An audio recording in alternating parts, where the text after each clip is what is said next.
अच्छा बेटा, अब हमारे पास आते हैं इसके बाद एक्सेस स्पेसिफायर। ठीक है, एक्सेस स्पेसिफायर को हम एक्सेस मॉडिफायर भी कहते हैं, जो हमारे पास एक्सेस लेवल डिसाइड करते हैं कि ये फंक्शन किस जगह तक हम कॉल कर सके। ठीक है, इसका एक्सेस लेवल क्या है। अच्छा जनाब, तो यहां पर हमारे पास जो है पब्लिक, प्राइवेट, प्रोटेक्टेड है। अब जो मैं बताने जा रहा हूं आपको बड़ी इंपॉर्टेंट चीज है यहाँ पर पैकेजेस के हवाले से। सही है, यहां पर बेटा अब एक चीज देखें, ये एक पैकेज है, ये दूसरा पैकेज है। क्लियर। इस एक पैकेज के अंदर तीन क्लासेस हैं। पहली क्लास का नाम है क्लास ए, दूसरी का नाम है बी, तीसरी का नाम है सी। अब यहां पर एक फंक्शन है जो कि पब्लिक है, दूसरा फंक्शन प्रोटेक्टेड है, तीसरा फंक्शन के साथ कुछ भी नहीं लिखा हुआ यानी कि वो डिफॉल्ट है, और चौथा फंक्शन जो है वो हमारे पास प्राइवेट है। डिफॉल्ट का मतलब कुछ भी नहीं लिखा हुआ, जस्ट वॉइड और फंक्शन का नाम। सही है। अब यहां पर लिखा हुआ है child class of class A in same package, यानी कि ए पेरेंट क्लास है और बी चाइल्ड क्लास है। किसकी? ए की। सही है। अब यहां पर क्या लिखा हुआ है कि चाइल्ड क्लास जो है वो पब्लिक फील्ड को एक्सेस कर सकती है। सही है। प्रोटेक्टेड को भी एक्सेस कर सकता है, जो प्रोटेक्टेड वाला फंक्शन होगा उसको भी एक्सेस कर लेगा, डिफॉल्ट वाले को भी एक्सेस कर लेगा, लेकिन प्राइवेट वाले को एक्सेस नहीं कर सकता, भले उसका चाइल्ड ही क्यों ना हो। क्लियर। अब आ जाओ नीचे, सी एक और क्लास है लेकिन वो चाइल्ड नहीं है, वो एक इंडिविजुअल क्लास है लेकिन सेम पैकेज के अंदर है। ये भी पब्लिक को भी एक्सेस कर सकती है, प्रोटेक्टेड को भी एक्सेस कर सकती है, और डिफॉल्ट को भी एक्सेस कर सकती है, लेकिन प्राइवेट को एक्सेस नहीं कर सकती। अब हमारे पास सिनेरियो ये कि एक और पैकेज है जो कि पैकेज 2 के नाम से है। इसके अंदर भी दो क्लासेस बनी हुई, एक क्लास डी और एक क्लास ई।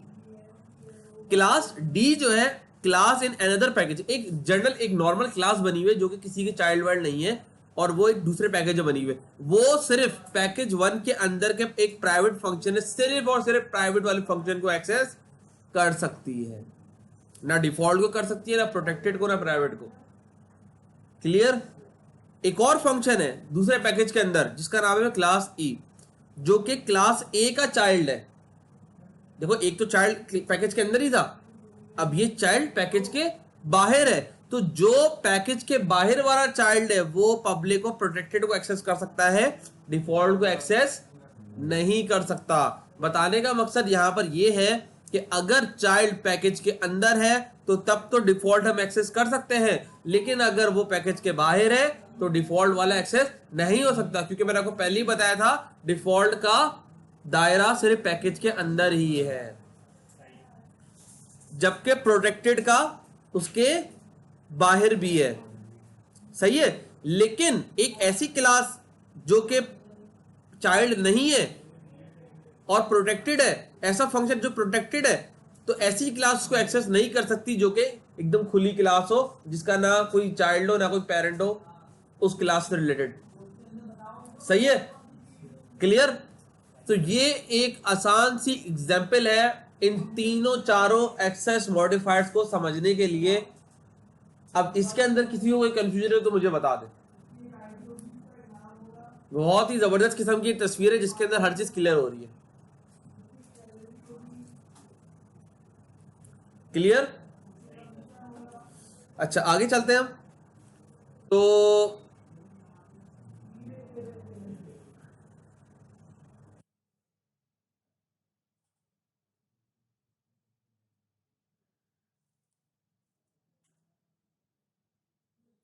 अब ये हमारे पास एक एग्जांपल बनी हुई है, एक क्लास है एम्प्लॉयज के नाम से।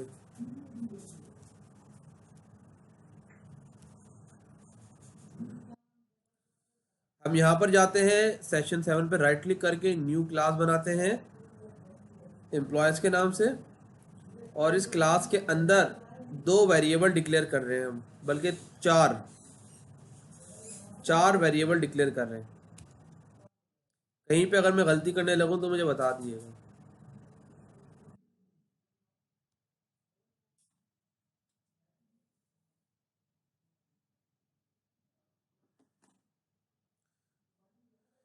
अच्छा, इनमें से दो वेरिएबल, एक प्राइवेट है एक प्रोटेक्टेड है, बाकी दो जो है वो डिफॉल्ट है। सही है। नीचे आ जाए, क्योंकि अब हम जावा डॉक पढ़ चुके हैं तो मैं ये यहाँ पर बनाता हूँ। आप समझ में आ रहा है इस कोड का क्या मतलब होगा? अब मुझे बताएं, हम नीचे कैसा कैसा फंक्शन बनाना चाह रहे हैं? एक ऐसा फंक्शन जिसके अंदर दो पैरामीटर होंगे, एक आईडी के नाम से एक नेम के नाम से होगा। दोनों किस टाइप के होंगे? एक इंटीजर टाइप का होगा और एक स्ट्रिंग टाइप का होगा। फंक्शन का और ये फंक्शन कौन सा होगा? एक कंस्ट्रक्टर होगा, यानी कि मुझे कंस्ट्रक्टर बनाने से एम्प्लॉय का, और जो कि रिटर्न, कंस्ट्रक्टर तो रिटर्न टाइप होती नहीं है उसकी, तो रिटर्न इन्होंने यहाँ पर वॉइड ही लिखा हुआ है। तो नीचे देखो इन्होंने एक एम्प्लॉय, पब्लिक एम्प्लॉय, ये कंस्ट्रक्टर बनाया हुआ है जो कि दो पैरामीटर एक्सेस कर रहा है। समझ में आ रही है जावा डॉक? अब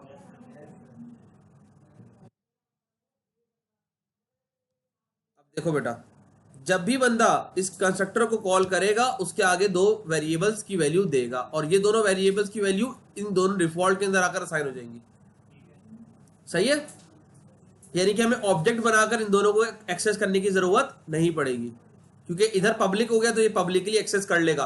अगर मैं पब्लिक, अगर इसको मैं डायरेक्ट एक्सेस करूंगा तो अगर पैकेज के बाहर को दूसरा वाले पैकेज के अंदर से क्लास एक्सेस करना चाहेगी तो इन दोनों को वो एक्सेस नहीं कर सकेगी, नहीं कर सकेगी ना।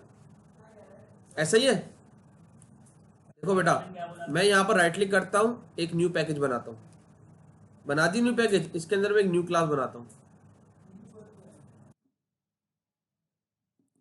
न्यू क्लास मैंने बना दी। इस न्यू क्लास के अंदर मुझे करना क्या है?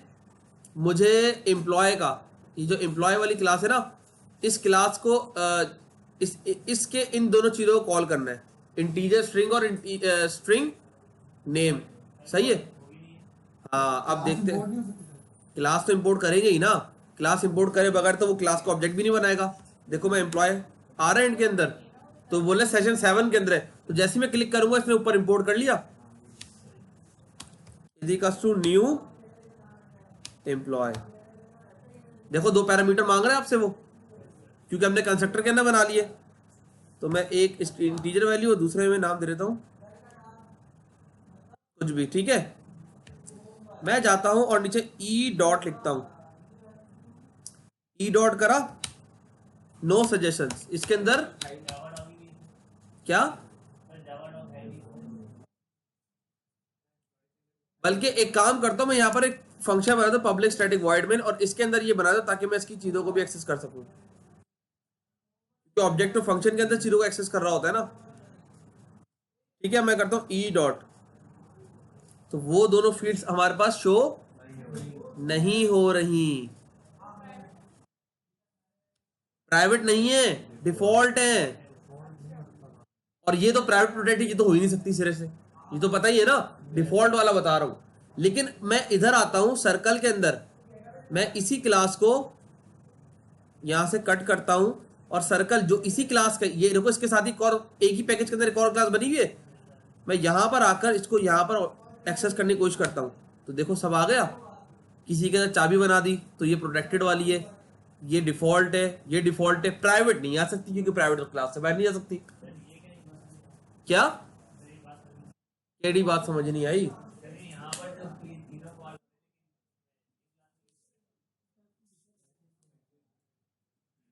ये एक ही पैकेज का हिस्सा है ना, इसी पैकेज के अंदर एक क्लास बनी, ये भी इधर है।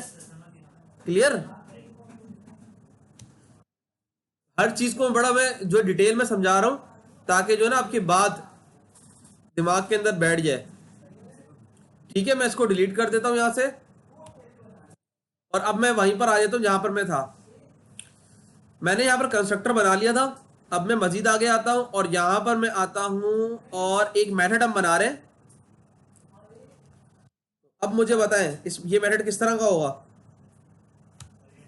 रिटर्न टाइप क्या होगी इसकी, और ये इस function value of S S N, यानी कि हमारे पास ये एक फंक्शन बनेगा एस एस एन के नाम से। तो हमने यहां पर एक फंक्शन बना दिया,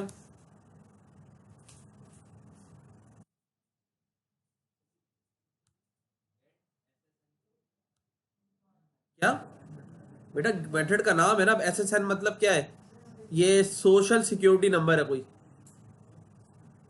एक सिनेरियो बना रहे हैं ना वो, एम्प्लॉयज को एक सोशल सिक्योरिटी नंबर असाइन भी कर रहे हैं यहाँ पर ये। हाँ, तो एक नाम बना रहे हैं।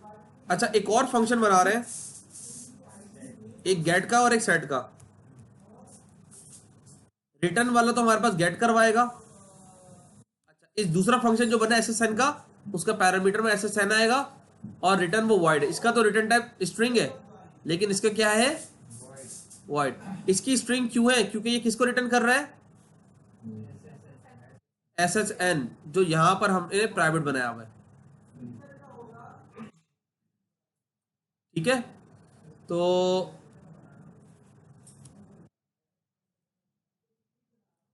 अब हम एक और बना लेते हैं।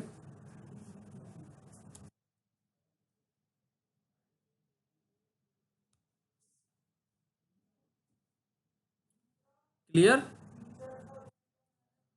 और यहां पर हमने इसको क्या देना है, कोई भी वैल्यू देंगे जो कि आपको स्ट्रिंग टाइप की होगी। सही है। तो यहां पर हम जो सेट करेंगे, जो हम यहां से सेट करेंगे, वो फिर हम इस फंक्शन की मदद से गेट कर लेंगे। और अब देखो कितनी मजेदार चीज है, मैं इस पर क्लिक कर रहा हूं तो इसकी डिटेल पूरी नीचे आ गई। मैं इस पर क्लिक कर रहा हूं तो इसकी पूरी डिटेल नीचे आ रही है। लिखा हुआ भी है S S N dash a string variable storing the social security number. देखो पूरी डिटेल यहां पर आ रही है इसकी, जो हमने यहां पर मेंशन करी है। और जनरेट डॉक कर दूंगा तो इसके HTML5 क्रिएट कर देगा। अच्छा जी, अब एक और यहां पर, अब सिर्फ जावा डॉक देखकर समझो यहां पर हम क्या बना रहे हैं। अब ये क्या बन रहा है, फंक्शन बन रहा है। और इसका पैरामीटर कौन सा होगा, एक स्ट्रिंग पैरामीटर होगा। तो देखो ऐसे ही फंक्शन बन रहा है, ऐसा ही है, जो कि डेजिग्नेशन सेट कर रहा होगा किसी भी एम्प्लॉय वगैरह की। और बता भी रहे आगे सिंगल लाइन कमेंट के अंदर कि ये पब्लिक मेथड है हमारे पास है। आगे चलते हैं। अब क्या हो रहा है यहां पर,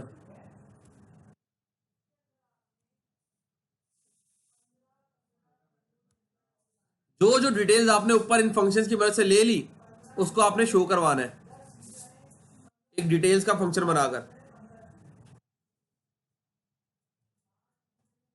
तो आपने डिटेल्स का फंक्शन बनाया,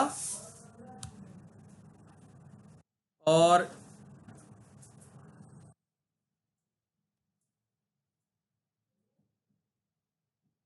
रिप्लेस ऑल। ठीक है बेटा, यानी कि जो ऊपर employ ID, name, employ designation और एसएसएन के अंदर जो वैल्यूज आएंगी, यहां से तो हम एम्प्लॉय डेजिग्नेशन में तो हम यहां से वैल्यू साइन कर रहे हैं ना, सेट डेजिग्नेशन से। और एसएसएन के अंदर सेट एसएसएन से कर रहे हैं, क्योंकि हमारे पास एसएसएन प्राइवेट है। तो इसको गेट करने के लिए भी हमें गेट का फंक्शन बनाना जरूरी है, क्योंकि प्राइवेट को तो हम डायरेक्टली एक्सेस कर ही नहीं सकते, क्योंकि सिर्फ क्लास के अंदर होती है। लेकिन प्रोटेक्टेड को हम डायरेक्टली एक्सेस कर सकते हैं, क्योंकि प्रोटेक्टेड हमारे पास क्लास के अंदर तो एक्सेस हो सकती है ना, चाइल्ड के अंदर भी हो सकती है। इसलिए यहां पर हमने इसको गेट का फंक्शन नहीं बनाया। किसके लिए, गेट डेजिग्नेशन के लिए। हमने खाली सेट डेजिग्नेशन का बनाया, क्योंकि गेट तो ऑलरेडी मैं जब इस फंक्शन को असाइन करूंगा तो वो हमें शो कर ही देगा इसकी वैल्यू को। सही है बेटा। अब आगे चलते हैं हम, और अब हमारे पास एक फंक्शन है मेन।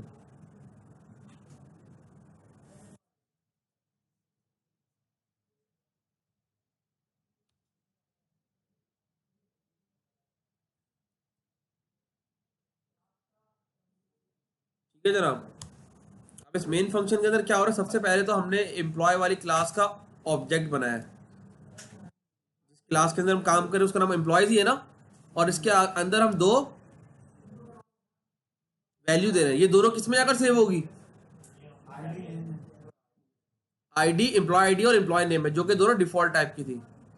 यानी कि हमने इसको भी सिक्योर कर लिया कि भाई डिफॉल्ट में भी इनडायरेक्टली वैल्यू जाकर सेव हो रही, डायरेक्टली नहीं आ रही। किसी को पता नहीं है यहाँ पर ऑब्जेक्ट बनाते वक्त कि पीछे हमने इनके वेरिएबल के नाम क्या रखे हुए हैं। सही है।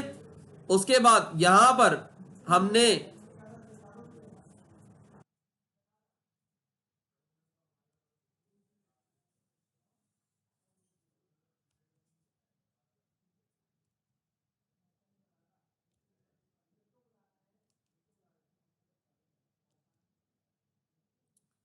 एम्प्लॉय डेजिग्नेशन और डॉट एसएसएन को असाइन कर लिया, मुझे बताओ मैंने यहाँ पर गेट वाला यूज क्यों नहीं करा, सॉरी सेट एसएसएन यूज क्यों नहीं करा, ये वाला फंक्शन क्यों नहीं यूज करा?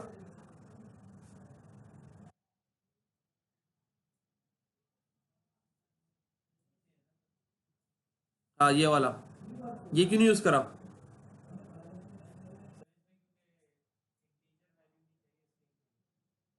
बहुत ही बेवकूफी वाली बात करी आपने माशाल्लाह से। एसएसएन की डेटा टाइप हमने ऊपर क्या रखी है, प्राइवेट है, तो क्लास के अंदर ही ऑब्जेक्ट बना रहे ना, तो जरूरत ही नहीं है हमें उस गेट वाले फंक्शन को यूज करने की, सेट गेट वाले सेट करने की, डायरेक्टली भी हो सकता है ना क्लास के अंदर। तो अगर मैं ये मेन फंक्शन की बाहर कॉल कर रहा होता दूसरी क्लास में, तो फिर मैं गेट वाले को यूज करता। आ रही बात समझ में? मिसाल के तौर पर मैं इसको यहाँ से कॉपी करता हूँ और इस सर्कल के अंदर आकर जाकर इसको सेम इस कोड को बनाता हूँ। अब देखो यहाँ पर एरर आ गया, क्योंकि मैं यहाँ पर डायरेक्टली अब एसएसएन से असाइन नहीं कर सकता, मुझे यहाँ पर सेट एसएसएन करना पड़ेगा और इसके अंदर ये वैल्यू असाइन करनी पड़ेगी पूरी।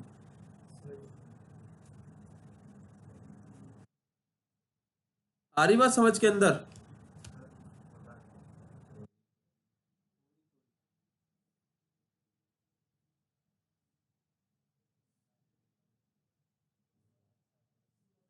तो खैर यहां से एरर चला गया।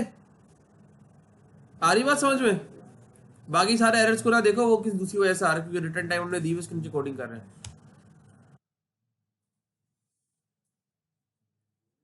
कहां पर कंफ्यूजन है, किस जगह पे? हाँ शारिक, क्लियर है? पक्की बात है हमजा? कहाँ क्लियर, कहाँ कंफ्यूजन हो रही है? बताओ ना किस जगह पे। ये जो गेट और सेट जो आपने बताया, यार गेट और सेट एक तीसरा बंदा हमने बना दिया जो कि बस चीज ले रहा है और दूसरे तक पहुंचा रहा है, टीसीएस वाला एक तरीके से। आ रही बात समझ में? आप ऑनलाइन ऑर्डर करते हो, आपको पता है वो कहां से उठकर आ रहा है ऑर्डर? नहीं पता ना, आप बस टीसीएस वाला पकड़ा रहे ऑर्डर, आपने चीज ले रहे हो मतलब की, और काम चला रहे हो। आपने कभी जाकर उनके वेयर हाउस में जाकर देखा कि कहां पर वो चीज पड़ी हुई है? नहीं देखा ना। तो यहां पर यही चीज है कि मैंने इस चीज को कर दिया है प्राइवेट। क्या कर दिया इसको मैंने? प्राइवेट। जब प्राइवेट कर दिया तो फिर मुझे नहीं पता, मैंने बना दी एक टीसीएस की सर्विस जिसका नाम मैंने रख दिया सेट एसएसएन।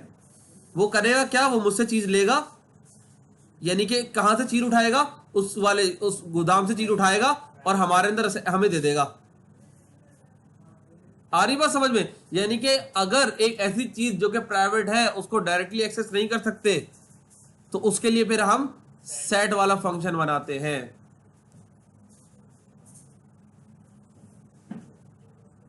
सेट करते हैं, सेट की मदद से इनडायरेक्टली वही काम हो रहा है कि हमारे पास वैल्यू कहां जाकर सेट हो रही है, उसी वेरिएबल के अंदर जो प्राइवेट बनाया हुआ है हमने ऊपर। क्लियर है? पक्की बात है? अच्छा एक चीज याद रखो यहां पर कि जब हमने अगर हमने इसको प्राइवेट रखा हुआ है तो फिर इसको एक्सेस करने के लिए भी हमें गेट का फंक्शन बनाना पड़ेगा, क्योंकि डायरेक्टली हम इसको एक्सेस नहीं कर सकते फिर। सही है? इसकी वैल्यू को प्रिंट तो करवा सकता हूं मैं डायरेक्टली, लेकिन अगर मुझे कहीं और इसकी वैल्यू को एक्सेस करना तो मैं डायरेक्टली नहीं कर सकता जब तक के रिटर्न ना करूं इसको, इस वैल्यू को।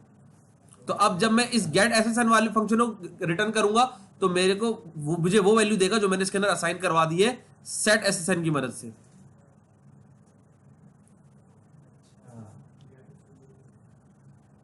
सेट में वैल्यू असाइन हो रही है उसके अंदर, वो गेट में वो वैल्यू लेकर आ रहा है। बिल्कुल, जहां उसने प्राइवेट के अंदर असाइन करवा दी ना, वहीं से वैल्यू उठाकर ला रहा है वो। और एसएसएन के अंदर वैल्यू आ रही है वो सेट से आ रही है। हाँ सेट से आ रही है। सेट वाला हम तब यूज करते हैं जब क्लास के बाहर हम उसका ऑब्जेक्ट बनाकर उसको कॉल कर रहे होंगे। अच्छा, और एंड में हमने डिस्प्ले करवा दिया, तो हमारे पास ये चारों वैल्यूज हमारे पास प्रिंट हो गई। लेकिन इनमें से ये चारों चीजें हमने एक तरह से सिक्योर बनाई हैं। आ रही बात समझ में? मुझे इन चारों में से अगर अभी तो मैंने इसी क्लास के अंदर ऑब्जेक्ट बनाया है, लेकिन अगर मैं किसी दूसरी क्लास में ऑब्जेक्ट बनाता तो मुझे इन दोनों का भी वेरिएबल का नहीं पता होता। मिसाल के तौर पे मैं इसको यहां से करता हूं कॉपी, और ये कैलकुलेटर वाली क्लास के अंदर मैंने मेन फंक्शन बनाया था ना, इसके अंदर मैं आकर यहां कर देता हूं इसको पेस्ट, ठीक है। SSN में एरर आ गया तो मैं जल्दी से क्या करूंगा, यहां पर सेट SSN, स्ट्रिंग वैल्यू देनी है हमें। यहां पर मैं कॉपी करता हूं यहां पर, और इसको मैं यहां पर पेस्ट कर देता हूं, और इसको मैं यहां से हटा देता हूं। क्लियर है। और अब मैं चलाता हूं यहां पर इस वाली क्लास को, तो देखो चारों रिजल्ट वही आ गए दोबारा से। नीचे वालों को देखने चारों रिजल्ट जो नीचे वाला चल रहा है, ऊपर तो वो वाला पुराना वाला प्रोग्राम चल रहा है, वही वाला काम हो रहा है सेट SSN। अच्छा, मुझे यहां पर उस वैल्यू जो ऊपर मैंने सेट करी है सिर्फ उसी वैल्यू को देखना है, तो मैं यहां पर करूंगा गेट SSN, और इसको मैं असाइन कर दूंगा किसी भी स्ट्रिंग वेरिएबल के अंदर, या बल्कि इसको डायरेक्टली प्रिंट भी करवा सकता हूं मैं।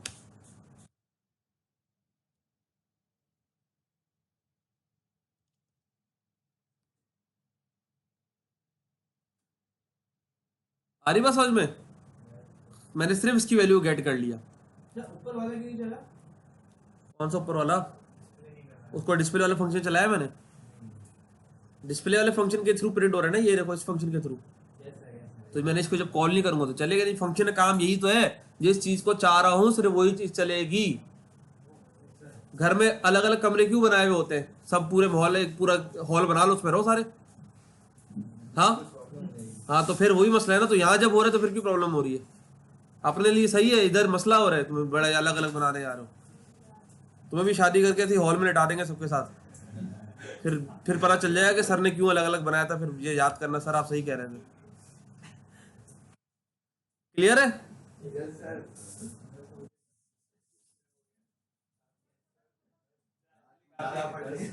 सबर करो जरा एक मिनट। चलो ठीक है, अब ये मेथड ओवरलोडिंग जो नेक्स्ट क्लास में कंटिन्यू करेंगे, ठीक है।